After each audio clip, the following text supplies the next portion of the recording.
Imagine being born under 2 feet of dirt and having to dig your way out. And one of the weirdest things is on the front of their face, they have these sensors that can actually sense like electromagnetic radiation. And he is so poisonous that everybody knows, don't eat that or you will die.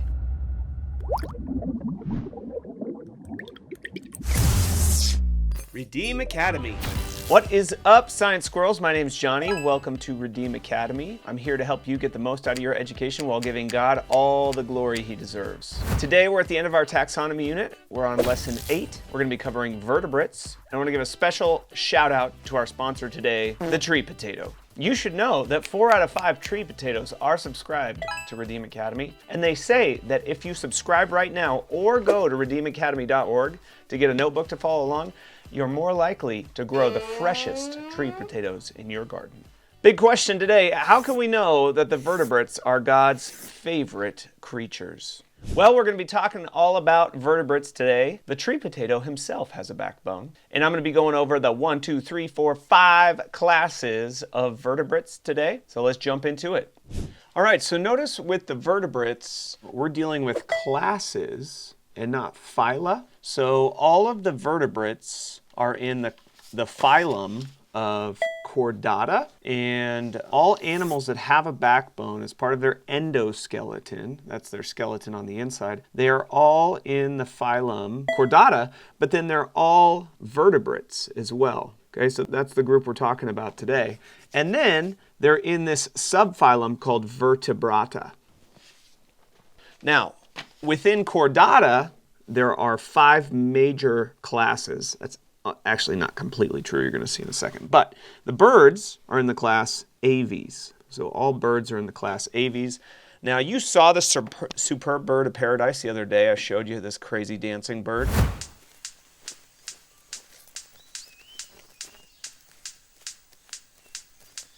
So today I wanted to draw your attention more to a hummingbird and show you a few cool features of hummingbirds. All right, so here's a slow motion video of a hummingbird. And just while we're watching this, look at his tongue. Okay, so they have long tongues for sucking up nectar from plants. And they have a bifurcated tongue. So I think in this video, yeah, they show that it splits in 2. And hummingbirds' wings can flap like something like 50 times a second. And so if you've ever had a hummingbird come around your house, it seems like it's an insect. Most hummingbirds are really small. It seems like it's like a bee or something, how fast its wings flap. And then its heart can beat like, I think it's something like 1,000 times a second when it's really going for it. And they have to hover really carefully to suck fluid out of the plants to get that nectar. And they have to get like, I want to say like half their body weight every day in nectar because their metabolism is so fast. They might have the fastest metabolism of any creature on the earth. And so they're drinking like half their body weight in basically like soda every day. It'd be like, I've heard the equivalent's like drinking a can of soda every minute if you were doing the equivalent in a human. So they're just an amazing little creature. It's almost like an insect, but it's a bird. And so they're just amazing, amazing creatures that God made and almost defy what's possible to do with a warm-blooded vertebrate. All right, so to summarize the birds, the things that birds have going for them is that they have feathers, have wings, have a couple legs, and I've summarized this all in the notes. Okay, so the things birds have going for them, feathers, 2 legs, 2 wings, lungs, they usually lay hard shells, and they're endothermic. That's the class of Aves. Now, what does endothermic mean? Let's go down here. Generating and regulating body temperature internally. That is the meaning of endothermic. So endothermic, the simple phrase for that is we're warm-blooded, okay? That's birds. So they keep their inside at a constant temperature. Birds do that, and you're going to see some other creatures do that as well, okay? Keeping things constant on the inside. You learned the word homeostasis earlier in this unit. Birds maintain a constant body temperature. All right, now that really only scratches the surface with birds. I think you could teach a whole class on birds. Birds are so cool. There are people who specialize in birds called ornithologists. And one other area of birds that would be really fun to get into is predatory birds. So like eagles and falcons and all these kind of things. But let's move on to fish. And there are actually 3 major classes of fish, so I'm not going to have you learn them. And so it might be surprising to find out sharks are in with the fish, okay? I'm going to show you a few videos right now. Let's start with the flying fish. All right, check these guys out. This is awesome. Escape seems impossible.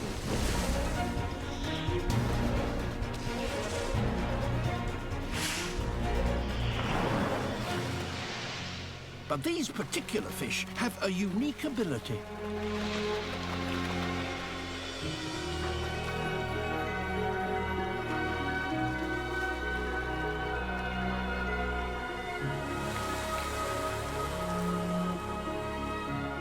They're flying fish.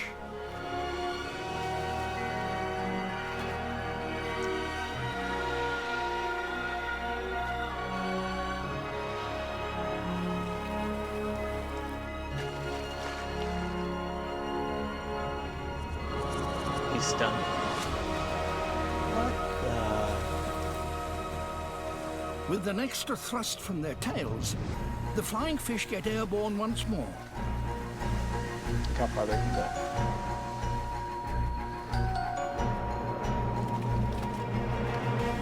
With a good wind, they can glide for hundreds of meters. Hundreds of meters. Look at him go. But they don't have it all their own way.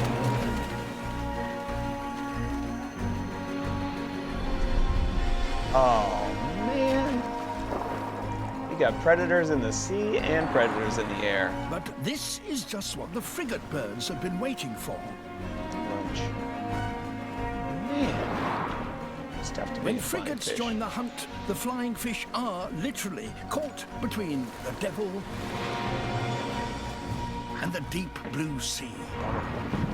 That's a tough life being a flying fish. All right, let's check out the great whites. Hello. It's Shark Week.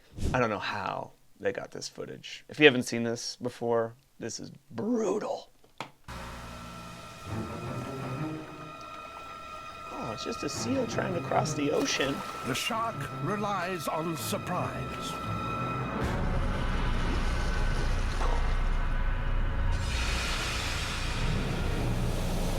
Oh boy, just erupts out of the ocean.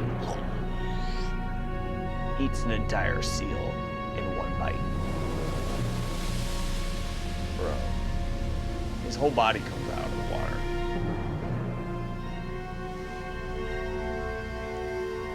Oof. Poor seal did not see it. That whole seal is in his mouth right now. Sharks. All right, and finally, check out this little monster. This is a really good argument for creation. How do you evolve this? Watch this.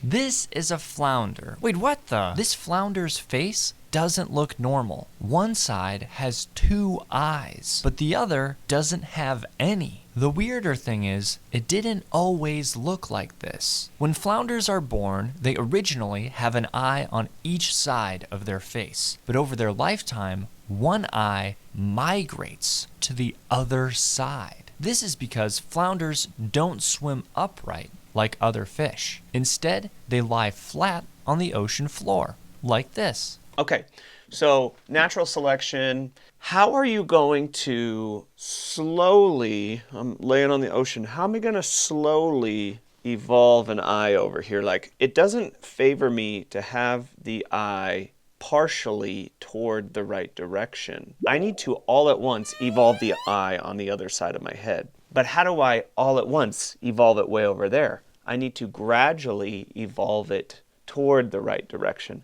How do I step by step evolve it toward that? Not sure how evolution does that. All right, so what do all these fish have in common? Let's go look at the notes. All these fish have scales, they have fins, they have gills for extracting oxygen from water. Did you know there's oxygen in water? There sure is, and that's how fish get it.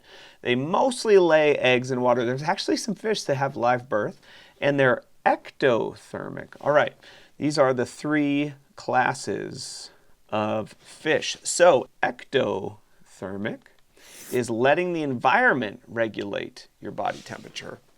Okay, so we now have two words, endothermic and ectothermic. Endo, inside, ecto, outside. So fish let the water that they're in set their body temperature. If I'm a fish and I live near the Arctic or the Antarctic, then I'm going to have a very low body temperature. Okay, but even up there, it's going to be 40 degrees. If I am a fish and I'm near the equator, I'm going to have a higher body temperature. So my body temperature is going to be regulated by the water I live in. Whereas if I'm a bird, I'm going to maintain like 98.6 degrees or 99 degrees or 94 degrees or whatever my body temperature is going to be if I'm a bird.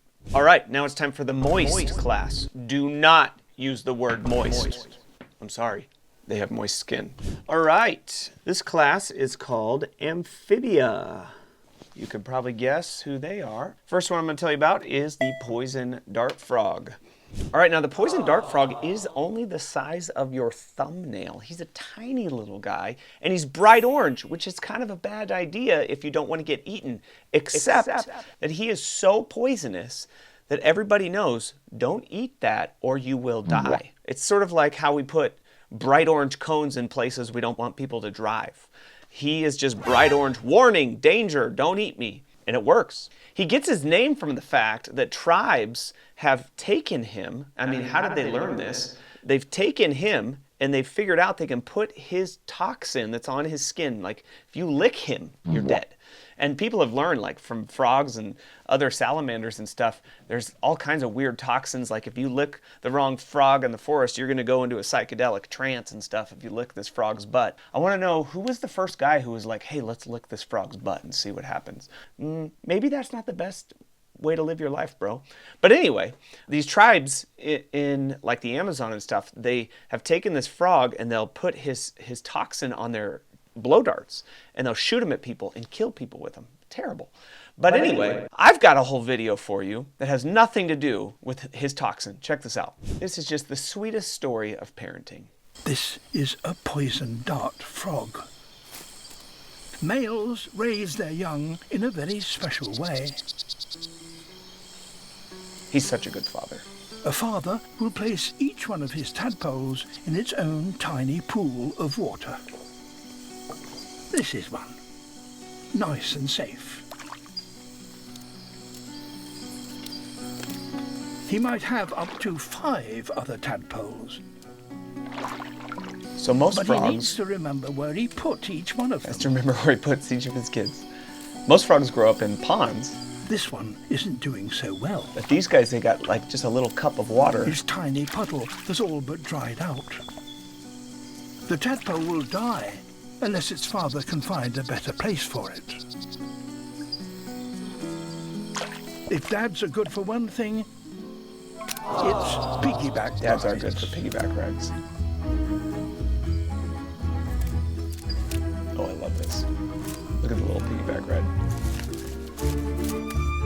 Fathers are no bigger than a human thumbnail, but this enables them to get to places that others can't.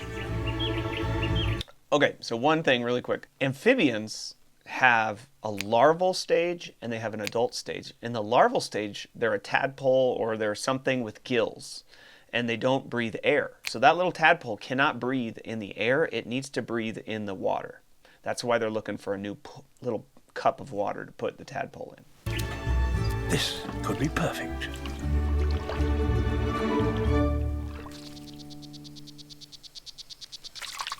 The only problem is that there's no food here.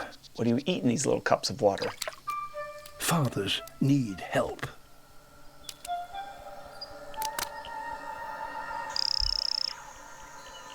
Somewhere in this forest is Mum. Mum.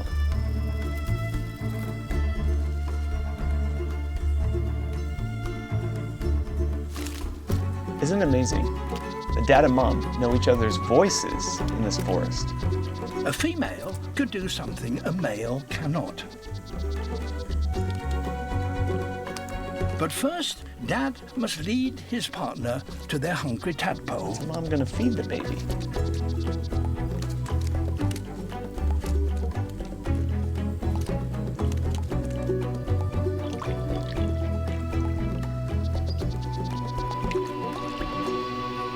And Mother deals with the problem. She lays a single, unfertilized egg. Like a chicken.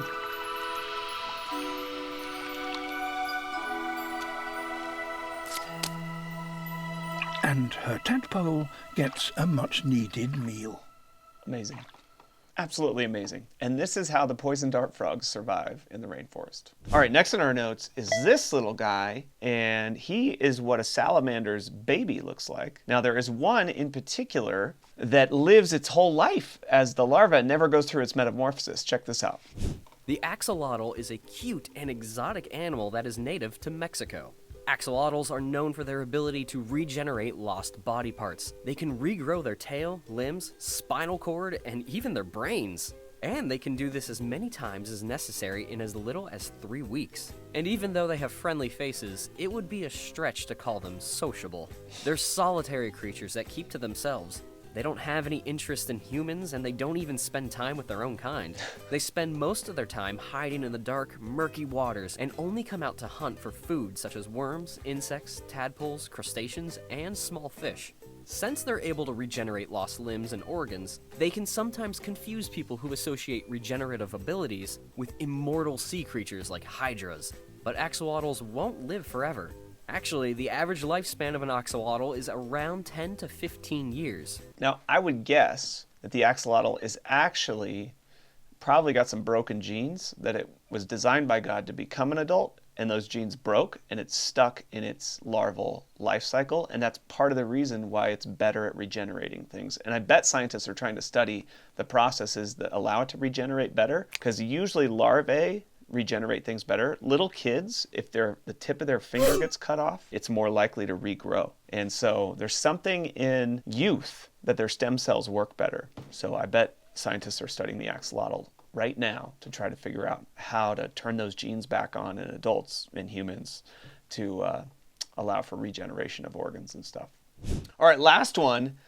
This guy, I didn't learn about this till I was an adult, but there's a special little snake-like amphibian as well. Check it out. This is a Sicilian. Take a close look at its face. See those teeth? It's pretty much a giant worm with a huge set of fangs. In one species of Sicilian, a mother will give birth to a bunch of babies. Those babies will immediately start eating their mother's flesh for nutrients. So a Sicilian is kind of like a giant fanged worm that gives birth to cannibalistic worm babies. Yeah, and they're probably endangered. I think they're only found in Australia or New Zealand. Could be, fact check me on that, I could be totally wrong. And there's fossil evidence that they used to have legs, which again, creationists are on board with the idea that things are becoming less evolved or less diverse, that genes are breaking and creatures are losing traits. That's not an idea that creationists are against. And so it's a strange little amphibian, and its larvae are gonna have gills. All right, so what do all the amphibians have in common? Okay, the class is called Amphibia. Makes it really easy to know what you're talking about. And they're gonna have smooth skin. As babies, they can breathe through their skin in the water. They usually have 4 legs. Sometimes they don't have any legs. They're going to always have gills in their larvae, and they go through a metamorphosis to develop lungs instead of gills. They have soft jelly-like eggs, and they're ectothermic, so they again get their heat from the environment. A metamorphosis is a process in which an animal's body changes form and structure as it develops from a juvenile stage to an adult stage. All right, that takes us to the reptiles. Here is Reptilia.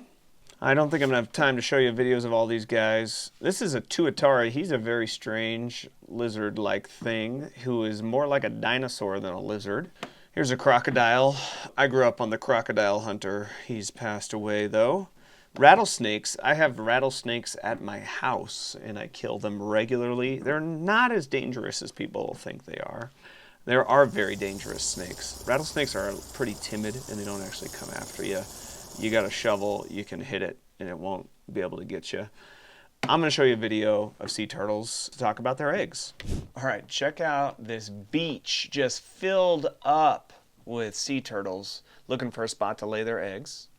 Okay, I think we're following one mama sea turtle in particular.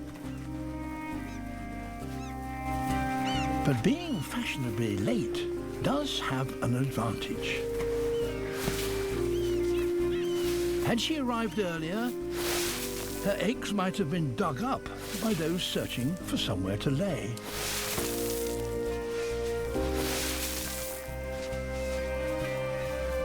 She's found her spot. She lays nearly 100 eggs. One thing about sea turtle eggs is they're kind of leathery, the shells. That's true of all reptile eggs. Keeps them safe from predators, and the warm sand incubates the clutch.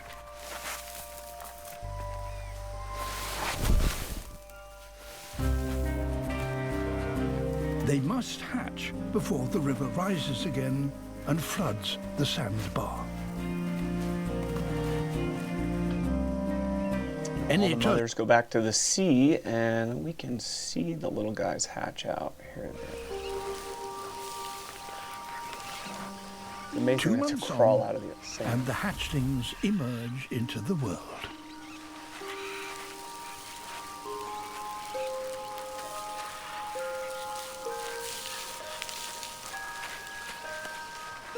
They were laid at the perfect time. Hundreds scramble for the river just as the water starts to rise. Those still to hatch aren't so lucky. Imagine being born under 2 feet of dirt and having to dig your way out. So what do all the reptiles have in common? Their class is called Reptilia. Oop, almost missed it there. They all have scales or something like scales called scutes. They usually have 4 legs or no legs if you're a snake. They have lungs throughout their life. They usually have leathery shelled eggs, not hard eggs, and they are also ectothermic. All right, now it's time for our 5th and final class, the mammals. What makes them special? In one word, nipples. Their fancy name, mammalia. Now, I could have showed you some of the basics. I thought I'd go with the extremes. The narwhal, that is a giant tooth. The bat, those are his fingers right there. And I'm going to show you videos of a couple of extremes, the platypus and the echidna. Here we go. This walking, sniffing ball of spines is an echidna. It's a mother on a mission. She's hunting for ants and termites. To find them underground or under wood, she uses her strong sense of smell and another, weirder sense. Studies suggest that special cells in her beak are sensitive to the electromagnetic signals emitted by all living things. It's a sense usually found in sharks and rays, but the echidna may be the only land mammal that has the ability to search for food this way. She's uncovered a colony of ants and uses her long, sticky tongue to slurp them up. Look at that tongue. She needs the nutrition. She's already given birth to an egg. Echidnas, along with their cousin, the platypus, are the only egg-laying mammals in the world. The egg incubates in a simple pouch under her belly. Inside, a baby echidna, called a puggle, develops. A puggle! After about 10 days, the egg hatches. The puggle stays inside the pouch, nursing from its mother's milk and packing on the ounces. 2 months later, the puggle starts to grow spines. That's its mother's cue to move it to a burrow, where she'll continue to take care of it for 7 more months. All that effort means a lot of food.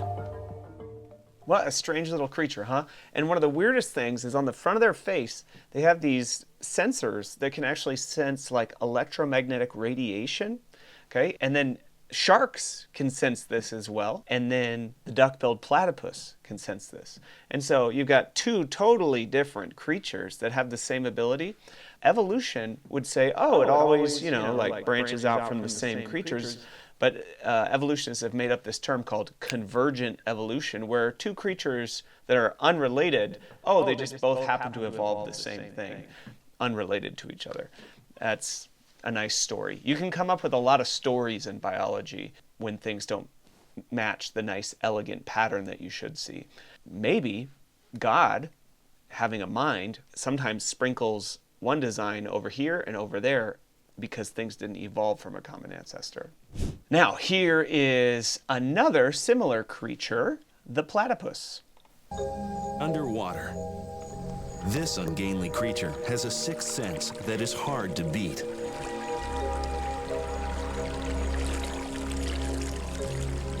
Australia's platypus has the tail of a beaver, webbed feet, and a bill like a duck.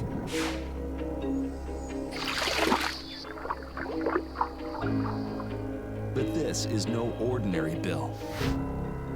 It is a supersensory organ laden with thousands of cells responsive to the electric fields generated by all living things. So, to hunt, the platypus closes its eyes, its ears, and its nose, and lets its bill do the work.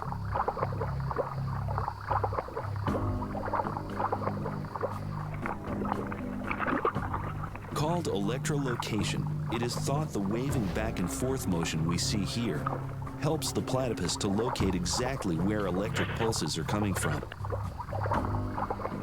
The pulses are like neon signs advertising fast food. And when one looks promising, the platypus digs away. All thanks to its sixth sense. So again, we see this electrochemical sensor that both the platypus and the echidna have.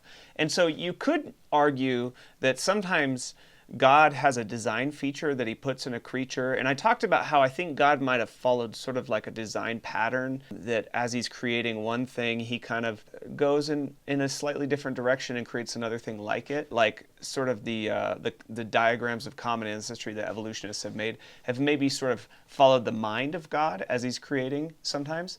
Because we see like the echidna and the platypus both have similar characteristics in multiple ways. Like they're both mammals, but they're both egg-laying mammals, and then they both have this electrochemical thing. And so it's sort of like an engineer when he's designing cars, he follows a similar design motifs as he makes two cars that are similar to each other. But then at times God just goes and puts other things in totally different places as well.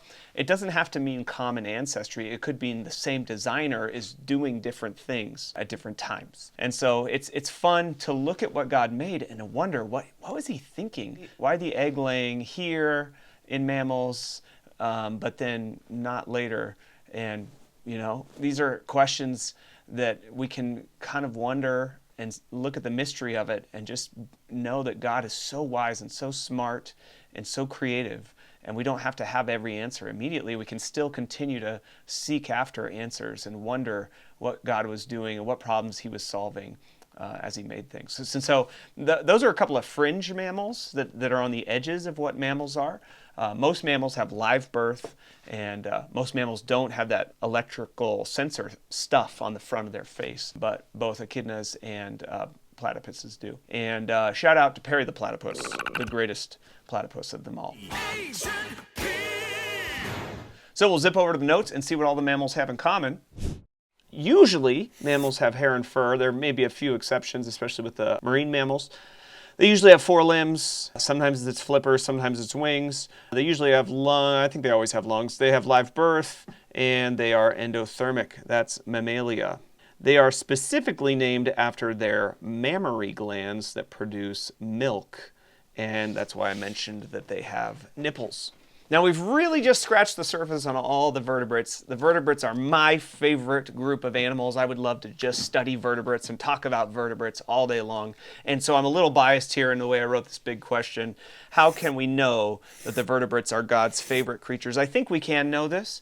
And this gets into the spiritual side of it, though not the scientific side. We know that God's favorite creature is mankind. We are animals, okay? God made us out of animal bodies just like he made all the other animals. But what makes us different is that God put in us a soul in his image.